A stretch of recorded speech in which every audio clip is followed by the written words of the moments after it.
Tom, latest on Miles? The latest on Miles is more good news than bad news as far as, of course, we x-rayed him because that's what you do nowadays. You x-ray hangnails and bloody noses, but x-rays came back great, absolutely no problem. Swelling did go down a lot, which is encouraging. Probably won't know for another day, maybe even 2, whether he can go. You know, he's tough enough that if he's healthy, he'll go. If he's not healthy, or there's any chances, of course, we're holding him back. He's one of those guys that will bite his lip and lie to you to get on the court. Yeah, that won't happen because I know him well enough, and I know how he moves, and I know what our trainers will say.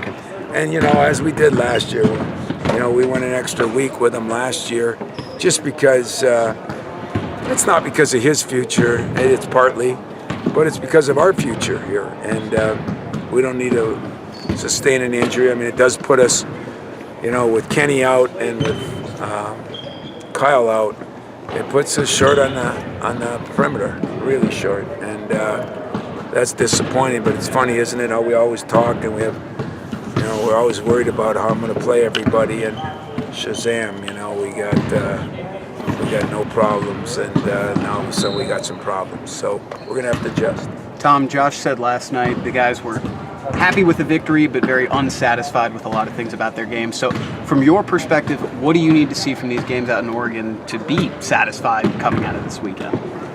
Well, just because you're from Michigan, you don't have to get on your knees when you talk to me, but I would say that, you know, I'd say that in all honesty, that was true. We feel like watching film, you know, we're this far away, and as I told my players, from being really good right now, but as I told my players, they've got to do the things that are a choice. You know, there's no skill things that we got left. Setting better screens, coming off them stronger, you know, running a little harder, pushing the ball up a little bit better. You know, they're all things that are choices.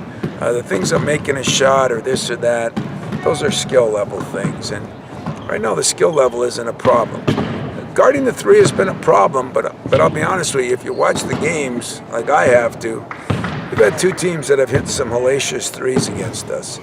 That was a unique matchup last night with big guys that can shoot 3s, and you know, it created a little bit of a problem for us. But I think we're making some progress. I'm just disappointed that you know, we're not healthy right now. We're not fully healthy, and it's going to create some issues for us. And DePaul brings some issues because there are a lot of 6'6" guys, 6'5" real athletic guys, and then 2 point guards that are jet quick like Tom. So that's going to create some problems for us. But I couldn't be more excited to play in this tournament. You know, I think for Phil Knight, this is going to be something that started out just a ho-hum deal. And as they saw what's happened and the way it's all gone, and I see some of the advertisements and what's going on, it's going to be a historic night for Phil. You know, to get all that many teams together in one spot is pretty awesome. And for, you know, for Mark Hollis to be very involved with it, who would have thought, right? I mean, it's just anything that happens, he's involved with. And Nike and the job they've done, and for Phil, if you know Phil or if you read any of the books, you know, self-made guy, you know, started from scratch, and I love those kind of guys, and so it's an honor and a privilege to go out there and play in this tournament. You've always talked about having an emphasis on learning how to win in a tournament type setting. I assume that's kind of still the same focus for something like this. Well, it is. You know, it really is. I mean, it's a tournament. It's a big tournament. We could play some great teams, and you know, the problem we have now is the first game is going to be just as good as any other game because they're playing a little better than they were. They're definitely a better team than they were last year, but they have some things that make it difficult for us, especially with our personnel right now. Jaren said last night he's approaching this to try to develop a NCAA tournament mindset. Do you like that? Yeah, I think Jaren has to, you know, we always talk about it, as you just said, tournaments. You know, you have to figure out how to win in tournaments and, you know, survive in advance, as they say. Well, this is one of those opportunities. Jaren should be pretty fresh since he didn't play last night, so he should be raring to go. He'll be fresh, and I think he was bummed out. But I think, you know, just part of the process, you know, that I forget when you have key freshmen like last year, like we have this year, it's interesting, you know. I mean, it's a learning curve for me too, if I was to be honest about it, you know.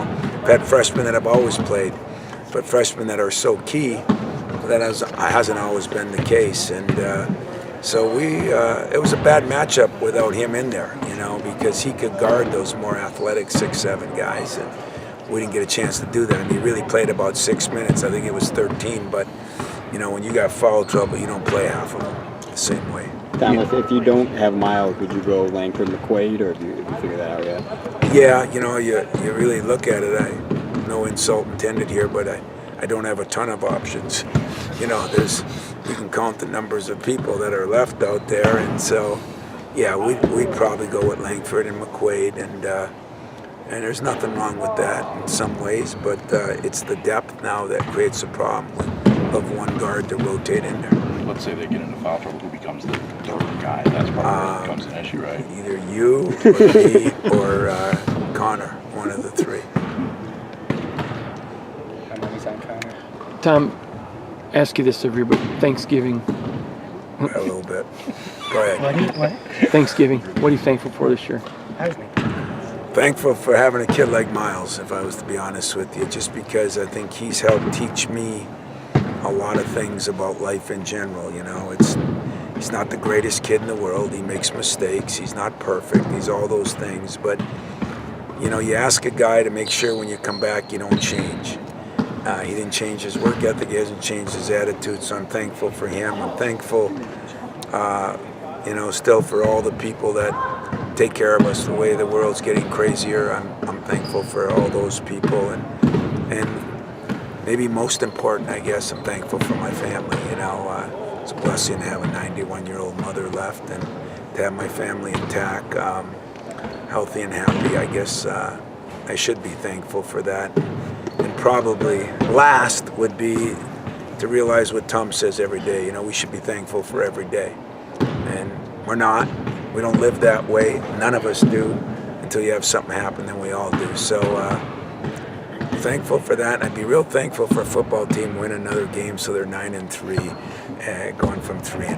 That's pretty awesome. Do you think Miles, what he went through last year, does that kind of help him this year in terms of a mindset, not getting down? Yeah, I don't think he's down. He's not down. He's just ticked off because I think he was, you know, he started to do the things that we needed to do. He was, you know, that dunk he had under here where he just got the rebound. He got more rebounds.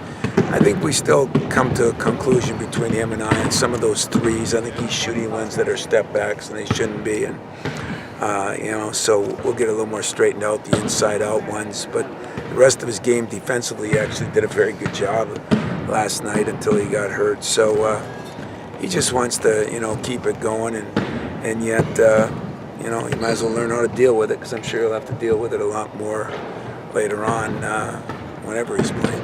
You guys go through Thanksgiving like this on the road all the time. I mean, how do you guys try to organize that for you guys to keep them in the spirit of the holiday? Yeah, it's hard. You know, I think we got a decent amount of parents that are going out there, but it is hard, you know, because you don't want to be cold about it. But here we play on Thanksgiving night, you know, and then we go the next day.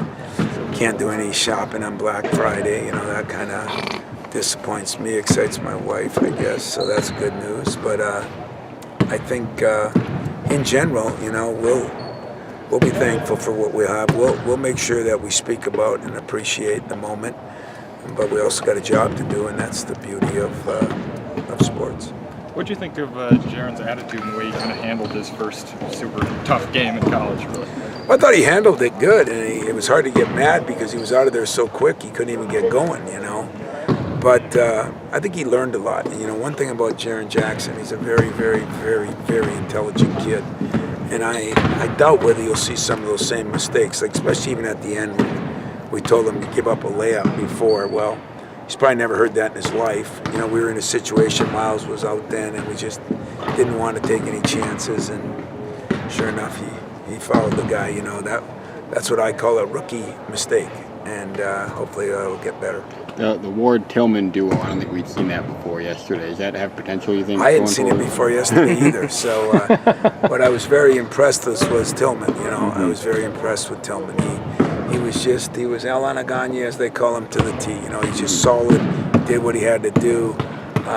little better offensively, not quite as beastly as Al was, but he rebounded well, he guarded pretty well, played with his head just as much as he did with his heart, and that was really impressed our staff. With the two fast DePaul guards, any chance we maybe see more Cash and Tom? Yeah, you're gonna.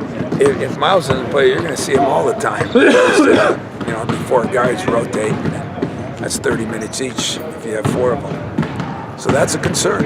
But that duo worked pretty good at times last night, especially when Cash is shooting it well and Tom can guard the world. So it works out to be a pretty good tandem. And when I said early in the year that I thought we'd play, we did a little bit more last night. What's your relationship with Phil Knight like? Do you have any stories that kind of stick out from your time? Well, I've gotten to know Phil over the years, of course, and this is my 17th year with him, and I've gone out there to speak a few times. I love Phil Knight because he's the all-American dream. He's the guy that started, with the shoes in the back of his car. If you read his book at all, and so in my mind, he started like I did. He started like everybody else. He went from rags to riches, and some people inherit things, and some people, develop things, and he's one that developed, and he did it the hard way. He did it in almost an impossible way, and that's what's made. And he's pretty loyal to his people. That's what I really love about him. I love going out there. If you ever got to campus, if you get to go when you're out there. It's just a family atmosphere, a togetherness. They have so many things that I think are cool, and the way they treat their employees and everything. I'm just a huge Phil Knight fan, not only for what he does for us, just the way he is. Coach, with the potential of playing 2 defending Final Four teams in Oregon and North Carolina, so that's kind of something you guys use to motivate the guys to get through a game like DePaul? Yeah, and my big question is getting through DePaul with the situation we're in. So, but yeah, we're going to take it one game at a time. But the opportunity to play those teams, hopefully one way or another, would be great. But everything on our focus is right now on DePaul, and it's because they've gotten better, and we're a little beat up right now with 3 perimeter guys out.